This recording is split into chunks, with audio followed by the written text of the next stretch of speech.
제가 이 말씀의 제목을 아버지라고 정해놓고 나니까 갑자기 오래전에 돌아가셨던 부모님들이 생각이 나는데, 저는 감사하게도 엄마 아버지의 사랑을 참 많이 받았어요. 저만 많이 받은 줄 알았더니 제 동생은 또 자기가 가장 많이 받았다라는 거 보니까 부모님들이 사랑이 많으셨던 것 같아요. 감사하게도. 근데 저는 부모님 앞에 기억날 만한 그런 효도를 하지 못한 것 같아서 계속 가슴이 멍하고 찡하고 그런 시간이었습니다. 아버지 하면은 어떤 가슴에서 어떤 아주 울림이 큰 것 같고, 엄마 하면은 엄마는 항상 보혜사 성령님 같이 부르면은 바로 달려와서 이렇게 저희들의 문제를 들어주고 하셨던 그런 기억이 나는데, 프랑스 철학자 루소라는 분이 이런 얘기를 했더라고요. 아버지란 인류에게 인간을 돌려줄 의무가 있고, 사회에는 사회인을 돌려줄 의무가 있다. 국가에는 시민을 돌려줄 의무가 있다. 이 세 가지 부채를 지불하지 못한 자는 모두 죄인이다 라고 그가 말을 했는데, 잠언서 1장에서 8절까지 보면은 내 아들아 라는 말이 18번이나 나오더라고요. 그 18번의 아버지가 그 8장 33절에서는 훈계를 들어서 지혜를 얻으라, 그것을 버리지 말라라고 했는데, 그 아들을 보니까 분이, 히브리어로 분이더라고요. 분이엘 하면 하나님의 얼굴이잖아요. 근데 분이엘을 창세기 32장에서 이제 야곱이 에서를 만나러 갈 때 그 약폭강가에서 만났던 그 하나님 얼굴을 봤다 그래서 분이엘 그랬는데, 이 여기서 말하는 이 아들 분이, 이 분이까지 되기까지는 우리 시가서라고도 하고 체험서라고 하는 제일 먼저 되어 있는 게 욥기서입니다. 욥기서를 보면은 하나님의 주권을 인정하라는 거예요. 하나님의 주권을 인정한 사람들은 시편에 가면은 하나님을 찬양합니다. 그것은 관점이 바뀌었기 때문에. 그런데 이제 잠언서에서는 그 하나님의 얼굴이 나타나려면 하나님의 훈계를 들어야 되는데, 여기서 그 분이, 이 아들은 육신의 관계를 넘어서 아버지의 정체성을 잇는 아주 그런 친밀한 지혜와 지식의 말씀을 가지고 이제 그 존재, 하나님의 존재로서 그 아들로서의 존재로 살아가는 건데, 그런데 이사야서 1장 1절 3절에서 보면은 하늘이여 땅이여 귀를 기울이라, 여호와께서 말씀하시기를 내가 자식을 양육하였거늘 그들이 나를 거역하였도다. 소는 그 임자를 알고 나귀는 그 주인의 구유를 알건만 그들이 나를 거역하였도다. 그 임자를 알고 나귀는 그 주인의 구유를 아는데 이스라엘은 나를 알지 못한다는 거예요. 그 백성은 나를 깨닫지도 못하는데, 허물진 백성이요 부패한 자식이고 거룩한 이를 만홀히 여기고 물러갔도다, 멀리 물러갔도다 라고 하면서, 거기서 이제 이사야 선지자가 하늘과 땅을 증인을 해갖고 소리를 이렇게 하나님의 음성을 들려주시는 걸 보는데, 여기서 말씀하는 이 자식은 벤이에요. 벤. 이 자식은 한마디로 인간의 그 족보를 잇는 벤. 이 벤이라는 뜻은 짐승의 새끼도 벤이라고 하거든요. 그런데 오늘 본문에 보면은 하나님께서는 이 벤의 아들을 원하지 않는다는 거. 그래서 피조물이 고대하는 바는 하나님의 아들들이 나타나는 것이야. 여기서 이 아들을 보니까 히오스라고, 바로 하나님의 그 아들, 진짜 아들이에요. 하나님의 형상. 근데 하나님이 이렇게 아들을 만들기 이전에 하나님 우리 얼마나 사랑하시냐요. 여기 32절에 보면 그 아들을 아낌없이 내어주신 하나님께서, 20절에 보면 피조물이 허무한데 굴복하는 것은 자기 뜻도 아니요 그를 굴복하게 하시는 이로 말미암음이라 라고 됐는데, 이 여기서 허무한 것을 보니까 잠언서 23장 5절에 보면은 네가 어찌 허무한 것에 주목하겠느냐, 정령이 재물은 스스로 날개를 내어 하늘을 나는 독수리처럼 날아가리다 라고 했어요. 이 잠언서에서는 이 허무한 것을 재물로 표현을 했는데, 이 허무한 것이라는 건 정말해서 아무것도 아닌 해배, 공기와 같고 호흡 같은 이런 것, 우리에게는 있다가도 없어지는 것. 근데 하나님께서는 이 허무한 것에 굴복하게 하는 게 우리 인간이 하는 게 아니라는 거, 하나님께서 그렇게 만들어 주신다는 겁니다. 왜 그러냐면은 21절에 보면은 바라는 것은 피조물도 썩어짐의 종로를 단 데서 해방되어 하나님의 자녀들의 영광 예, 자유에 이르는 것이니라 라고 됐는데, 이제 이렇게 하나님께서 우리를 이렇게 굴복하게 하는 것이, 정말 내가 어떤 돈에 빠져 있다? 저도 돈을 많이 좀 만져봤는데, 그때는 하나님께서 저에게 주신 목적이 아들들이 되라고, 하나님의 아들이 되라고 주신 거더라고요. 근데 목적이 아들이 되는데 쓰는 목적이 아니고 다른 데 목적이 되어 있으니까 하나님은 또 물질까지 걷어가시더라고요. 그래서 우리는 때에 따라서 어떤 명예 그런 그런 허무한 것에 빠지기도 하고, 또 어떤 권력 이런 데 허무한 데 빠지기도 하는데, 그것은 내가 하는 게 아니라는 거예요. 하나님께서 그렇게 만드신다는 거예요. 왜 그러냐면 우리 피조물들은 한계가 있다라는 거예요.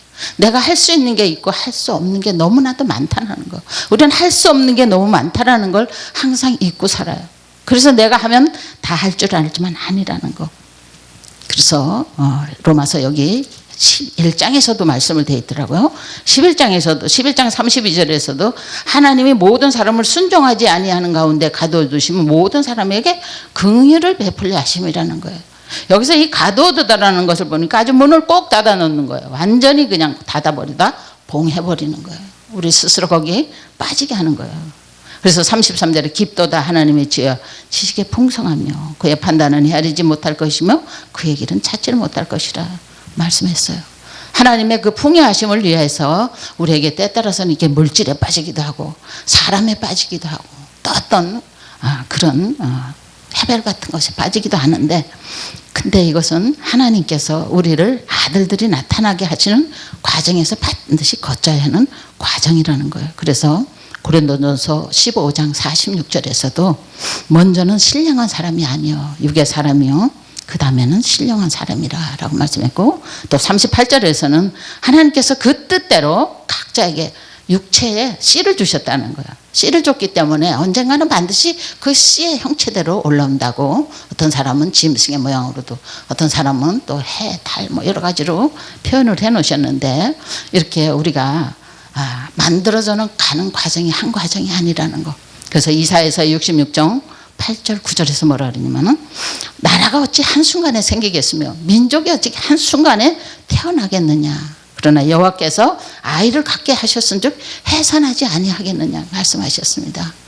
우리 때에 따라서는 자기 존재 자신을 보면서 내가 왜 여기 무너졌지? 쓰러졌지? 하는 순간이 있어요. 그러나 그것도 하나님께서 허락하신 시간이라는 거. 그래서 이사야서 46장 3절 4절에서도 배에서 태어남으로 내게 안겼고 배에서 태어남으로 내게 업혔다는 거예요. 너희는 내가 노년에까지 책임지겠다는, 백발이 될 때까지 내가 너를 품을 것이라. 내가 지었은즉 내가 업을 것이요 내가 품고 구하여 내리라 라고 말씀을 하셨으면 우리를 아기같이 업어주고 넘어지지 않게 해야 되는데 왜 하나님께서 이렇게 넘어지게 하셨을까? 민수기서 33장 2절을 33장을 계속 보면은 진치고라는 말씀이 계속 나옵니다. 42곳에 진을 치는데 그 42곳이 그 진치고하고 내 인생하고 무슨 상관이 있을까? 저는 그 전에 저런 거 상관없이 봤잖아요. 진치고 어디 진치고? 근데 제가 올 봄에 그 진치고를 전부 다 이렇게 열어봤습니다. 열어봤더니 굉장한 의미가 큰데 2절에 보면은 모세가 여호와의 명령대로 그 노종을 따라 그들이 행진할 것을 기록하였으니 라고 되는데, 인생 흔적 42곳이 고난을 겪는 과정을 하나님이 허락하신 것을 제가 그걸 보면서 또 아주 굉장히 은혜 받는 시간이었습니다. 처음에는 이 라암셋에서 출발을 합니다. 이 라암셋이란 것은 바로 창세기 47장 11절에 보면은 이 야곱의 가족들이 요셉에게 내려갔을 때 처음 주신 데가 고센 땅입니다. 근데 그 고센 땅의 한 성읍이 라암셋이에요. 그 다음에 거기 비돔이라는 데가 있는데 그것을 바로 출애굽기 1장에서 보면은 이제 이스라엘 사람들이 번성을 해지니까 거기에다 국고성을 짓는데 비돔과 라암셋에다 짓는 거예요. 근데 그 비돔이라는 뜻을 보니까 다툼이에요. 그 다음에 내 생각 아직 고집이에요. 근데 그것을 이제 거기서부터 출발을 하는데 이 라암셋이라는 뜻을 보니까 또 태양의 자녀, 아글록이다, 용해하다, 즉 말해서 하나님께서 우리를 출애굽을 시킬 때는 우리의 악을 용의하고 그것을 이제 녹이는 그 과정인데, 제가 이것을 42군데를 다 하자면 너무 시간이 많이 걸립니다. 저도 며칠 동안 이걸 설교를 했기 때문에. 그래서 28절에 보면은 데라에서 이제 또 발행을 하는데, 데라에서 이제 발행해서 미가에다 진을 쳤다 그랬어요. 미가는 달콤한 지적인 달콤함도 포함하고 감각적인 달콤함도 포함해요. 우리 세상에서 달콤함, 또 아니면은 하나님의 말씀으로 달콤함. 그 다음에는 또 어디냐면은 가치 없는 셈이라고 하스모나의 진을 치는 거예요. 이 하스모나가 26번째 하스모나에다 진을 치는데, 26번째 그 장소에 치는 것은 가치 없는 셈, 무익한 계산이라고 그랬어요. 우리가 영적인 신령한 달콤함을 누리게 되면은 성급하게 내가 뭐가 다 됐냐, 이렇게 성급한 계산을 한다는 거예요. 이렇게 성급한 계산을 하고 나니까 그 다음에 어떻게 되냐면은 27번째 여행지가 어디냐면 모세롯이에요. 모세롯. 이 모세롯은 묶임, 징벌, 교훈을 의미하는데, 징계를 통해서 하나님께서 우리를 이렇게 설득을 하시는 거예요. 그 다음에 28번째 여행지가 분의 야하간이라고, 고난, 고통의 아들. 고난의 짐을 지고 마치 술에 깔린 것처럼 이런 아주 고난을 허락하시는 거예요. 나의 힘으로는 도저히 빠져나올 수 없는 이런 상태를 하나님께서 허락하신다는 거.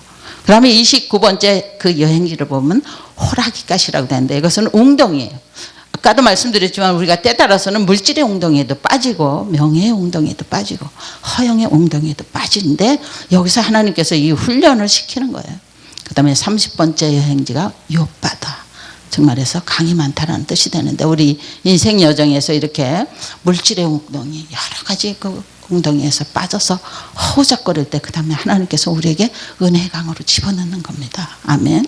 그때 그 은혜의 강에서 이제 또 훈련을 받고 나면 이제 마지막에 보면 하나님께서 49절에 보면은 요단강가 모압 편지의 진영이 베더시모에서부터 아벨시팀에 이르렀더라라고 되는데, 왜 하나님께서 이제 이스라엘 백성들을 훈련시킬 만큼 42곳을 제가 계속 보니까 아주 하나님께서 기쁨 주시셨다가 바람도 시게 하셨다, 또 집어넣기도 하시고 계속 그렇더라고요. 이렇게 보니까 우리 인생들을 계속 창조 타락 구속, 창조 타락 구속, 그거를 계속 연결해서 가시는데, 왜 하나님께서 내가 너희들 백발까지 없는다고 해놓고 왜 우리에게 이런 고난을 주시는지 아주 그게 그냥 이해가 안 갔는데, 그것은 우리가 하나님의 아들들이 그냥 되어지는 것이 아니라는 거.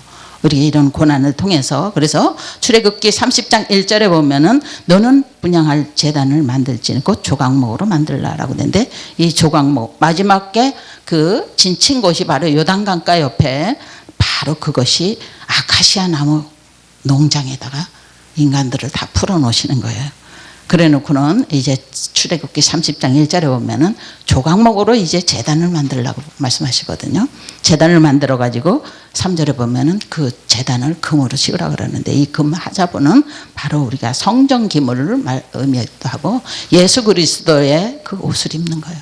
가시나무 같은 나를 금으로 메시아로 옷을 입혀 가지고 성전의 기물이 되는 건데, 그것을 이사야서 66장 20절에서 뭐라 그러냐면, 나 여호와가 말하노라, 이스라엘 자손이 예물을 깨끗한 그릇에 담아 여호와의 집에 드린 같이 그들이 너희 모든 형제를 문나라에서 나의 성산 예루살렘으로 말과 수레와 교자와 노새와 낙타를 태우다가 여호와께 예물을 드릴 것이요, 나는 그 가운데서 택하여 제사장과 레인을 삼으리라, 여호와의 말이니라 라고 말씀하셨는데, 정말 우리 이 조각목 같은 인생들을 부르시고, 다 부르신 것이 아니라 일부 부르시고 우리를 말씀으로 금으로 입혀가지고 우리를 성전의 기물로, 이제 이사에서 이 오늘 66장의 여기 말씀대로 우리는 이제 깨끗한 성전의 기물이 되어가지고 우리가 이방 나라에 가서 이방인들을 데려다가 제물로 올려드리는 그릇으로 만들어가는 과정이라는 것을, 이걸 보면서 굉장히 은혜를 받았는데, 베드로전서 2장 9절 10절에서도 너희는 택하신 족속이요 왕같은 제사장이요 거룩한 나라요 그의 소유가 된 백성이니 이는 너희를 어두운 데서 불러 그의 기이한 빛에 들어가게 하신 이 아름다운 덕을 선포하려 하심이라. 너희가 전에는 백성이 아니더니 이제는 하나님의 백성이에요. 전에는 긍휼을 얻지 못했더니 이제는 긍휼을 얻는 자니라. 정말해서 우리는 전에는 어떤 존재였냐면 아카시아 같은 그런 존재였다라는 겁니다. 그러나 이제 우리는 이렇게 이사야서 66장에서 말씀과 같이 성전의 기물이 되어가지고 우리 아카시아 같은 존재들을 금으로 입혀가지고 그 66장에서는 젖을 성전에서 풍성히 먹인다 그랬어요. 젖을 풍성히 엄마 곁에서 젖을 풍성히 먹은 저희들을 통해서 마치 뼈다귀 같이 센 저희들을 그 고집, 아집 이런 것을 그 젖을 풍성히 먹고 나면은 연한 풀같이 된다 그랬습니다. 그 연한 풀 같은 존재들이 성전의 기물이 되어서 나가서 이방인들을 데려다가 그들이 우리의 제물이라는 겁니다. 하나님께 올려드리는.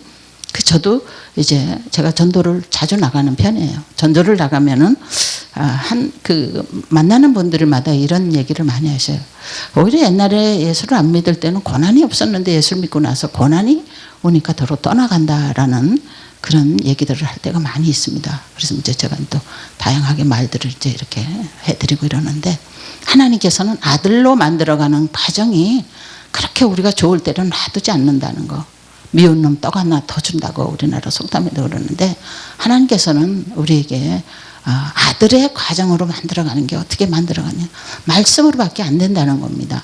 말씀으로만 되는데, 그것이 바로 이제 우리가 이렇게 새로운 피조물이 하나님의 자녀가 나타나기까지 성령님께서도 이렇게 아주 탄식하면서 22절에 보면은 함께 고통을 겪고 있는 것을 우리가 아느니라. 이 고통이라는 것을 보니까 해산하는 고통이에요. 갈라디아 교인들에게 사도 바울이 4장 19절에 자녀들아, 너희 속에 그리스도의 형상을 이루기까지 다시 너희를 위하여 해산하는 수고를 하노라 라고 됐는데, 이제 우리만 이렇게 힘든 것이 아니라 성령님께서도 힘들어 하신다는 겁니다. 우리를 어떻게 하든지 이렇게 왕같은 제사장을 만들기 위해서 우리를 택하시고 이제 그 말씀으로 우리를 입히셔갖고 금으로 씌워서 이제 성전의 기구가 되어서 우리를 통해서 이제 이렇게 이방인들을 데려오고 그들을 또 이방인의 그들을 데려다가 제사장으로 이렇게 사용하기까지는 저희들을 부르신 목적대로 우리가 먼저 사용이 되어져야 되는데, 하나님께서 이렇게 허락하시는 아까 민수기 33장에 진치고 그런 과정을 통하면서 내가 무슨 잘못했다고 이러나 그러면서 떠나는 분들이 많이 있어요. 그래서 제가 전도를 다녀보면은 예수를 안 믿던 사람보다 믿다가 나간 사람들이 더 많이 있더라고요. 그래서 이제 그들을 만나서 다양하게 말씀을 전하고 그러는데, 이제 그래서 우리는 이 성경을요 그냥 단순하게 보면 안 되고 구석사적으로 봐야 돼요.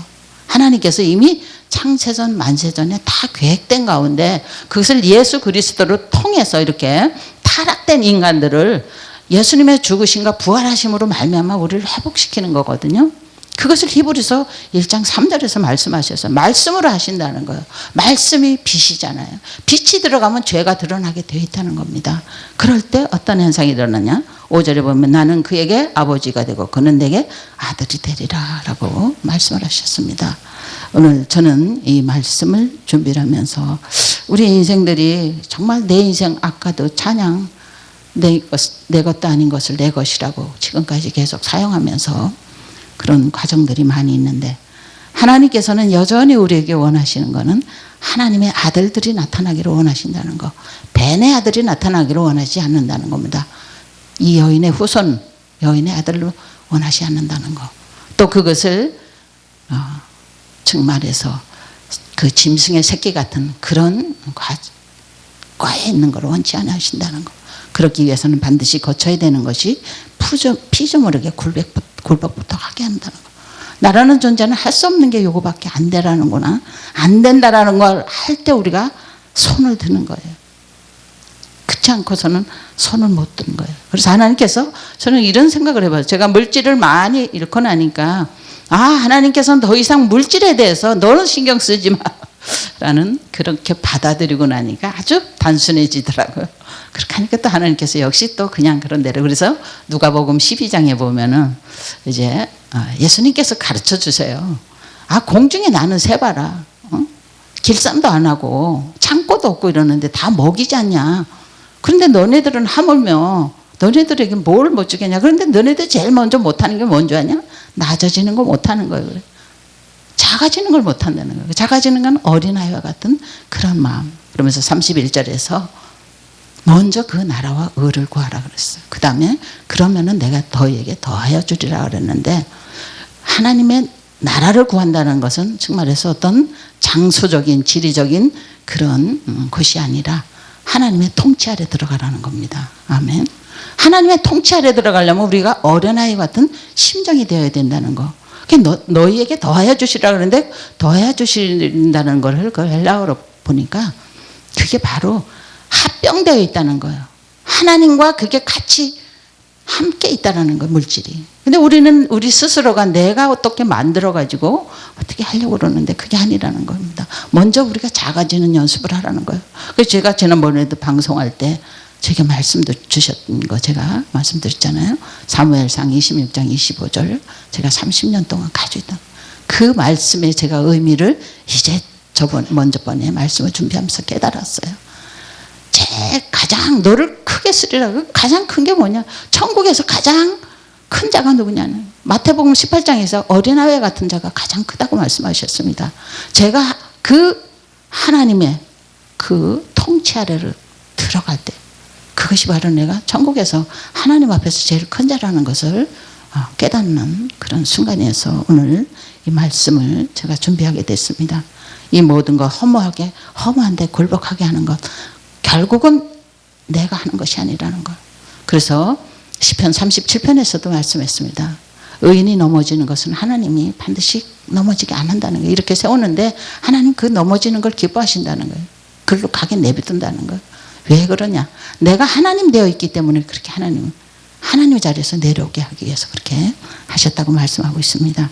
이제 우리는 이렇게 어떤 과정을 있어도 우리가 실망하거나 자적을 하는 것보다는 하나님이 지금 나를 웅덩이에다 넣었다? 하나님 지금 나 웅덩이에 넣었으면 다원 저희가 지금 은혜 강가로 갈 때네요. 이거 깨닫고 나면은 넉넉하게 이길 줄 믿습니다. 이렇게 우리 아버지께서는 우리를 사랑하시는 게 그냥 떡만 주고 그 육신의 그런 떡만 주고 그런 것이 아니라 정말로 아버지의 그 통치 안에 들어올 때 우리에게 다 거기 함께 간다는 거예요. 합병되어 있다는 겁니다. 그 영원한 우리 백발까지 내가 너를 버리지 아니하리라고 저는 이 말씀을 굉장히 믿고 있어요. 그래서 어떤 상황이 있어도 하나님 나 백발까지 지켜주신다 그랬잖아요. 이런 제가 그래서 우리 성도들인데도 늘 그런 얘기를 합니다. 우리는 반드시 하나님의 말씀만 잡고 살아야 된다. 히브리서 1장 3절에서 말해 하나님 말씀만 가지고 일하신다 그랬으니까 그것만 잡고 우리가 일을 해야 된다. 이런 말씀인데 오늘 저는 이 말씀을 우리가 생각하면서 혹시라도 어떤 어려움의 환경에 내가 빠져있다. 물질에 빠져있다. 어떤 명예에 빠져있다. 어떤 내가 욕심내던 데 빠져있다. 절대 이 과정도 하나님께서 아들로 만들어가는 과정이라는 거 깨달을 때 우리는 그 하나님께 더 은혜로 앞으로 은혜 강가로 나가게 될 줄 믿습니다. 우리 저와 여러분 다 함께 지금 우리가 이렇게 되기를 성령님께서도 계속 이렇게 일을 하고 계신다는 거예요. 그래서 35절에서도 보면 우리의 상황 환경이 어떤 가운데 있을지라도 누가 우리를 그리스도의 사랑에서 끊으려 환난이나 공고나 박해나 기근이나 적신이나 위험이나 칼이나 아무것도 아니라는 겁니다. 우리가 때에 따라서 종일 죽음을 당하는 것 같은 그런 때도 있어요. 왜 내 인생이 왜 이렇게 됐지? 그럴 때도 있잖아요. 그런데 그것이 바로 하나님께서 이렇게 우리를 아들을 만들어가는 과정에 있는데 37절에서도 그러나 이 모든 일에 우리를 넉넉하시는 이로 말미암아 우리가 넉넉히 이기느니라. 아멘. 또 38절에서 내가 확신하노니 사망이나 생명이나 천사들의 권세자들이나 현재 일이나 장래일이나 능력이나 높음이나 깊음이나 다른 어떤 피조물이라도 우리 주 예수 그리스도 안에 있는 하나님의 사랑에서 끊을 수 없느니라. 아멘. 우리가 어떤 과정이 있다 할지라도 지금 하나님께서 나 여기다 집어넣으셨습니다. 지금 용광로에다 넣으셨습니다. 이렇게 할 때는 은혜 강가로 이제 나갈 일이 얼마 안 남았다라고 우리가 생각하면은 이렇게 하나님 말씀 안에서 늘 기쁨을 얻고 또 그 기쁨은 많은 사람들에게 흘러갑니다. 우리가 흘러주는 그 기쁨으로 세상을 기쁘게 만드는 그런 하나님의 아들들, 그 아버지가 원하시는 거라는 거. 그렇잖아요. 왜 이방인들을 데려오게 하십니까? 기쁨이 없어요. 다 다툼의 집에 있습니다. 그 비돔, 람셋 다 싸우는 장소예요. 싸우는 장소. 오늘날 그러잖아요. 예수 믿으려고 하면은 세상은 점점 더 바빠져요. 집도 안 주고 똑같은 벽돌 구워내라 그래요. 그러다 보니까 가방 매일 힘만 있으면 다 밖에 나가 더 멀러 나가요. 그러니까 예수 믿는 사람들이 점점 줄어들고 아이들까지도 지금 교회에 별로 나오질 않고 이런 걸 보면서 이제 우리는 그런 상황 속에 있는 것보다는 아버지의 손안에 있다는 거 다 누가복음 12장 말씀과 같이 너희들이 그 나라와 의를 더하여 주시라. 너희들이 구하는 것보다 더하여 준다 그랬습니다. 그것이 함께 있기 때문에 그런 하나님을 우리가 의지하면서 그 아버지는 나에게 백발까지 나를 업어주신다는 그 이사야서 말씀을 기억하면서 어떤 가운데 있어도 아버지는 나를 사랑하신다는 거. 저는 아버지 생각하면 많이 가슴이 뭉클할 때가 많이 있어요. 아버지는 저를 엄청 사랑하셨는데 저는 아버지에게 한 게 너무 없다는 거. 그래서 오늘 제가 말씀 아버지를 준비하는 동안에 많이 가슴이 이렇게 찡한 시간이었습니다. 모두 하나님 앞에 이런 아버지는 나에게 어떤 존재인가. 비록 나를 이렇게 힘든 과정에 집어넣을지라도 나를 하나님의 아들로 짐승의 새끼까지도 같이 그 서 있는 그런 오열에 있기보다는 하나님의 아들로 만들기 위한 과정이라고 우리 생각할 때는 우리 삶 속에서 우리가 어떤 좌절보다는 더 힘찬 우리 인생이 될 줄 믿습니다. 그런 우리 오늘 방송을 듣는 여러분들이나 우리 함께 하시는 목사님들 모두 그런 은혜가 함께 임하시길 주님의 이름으로 축원합니다.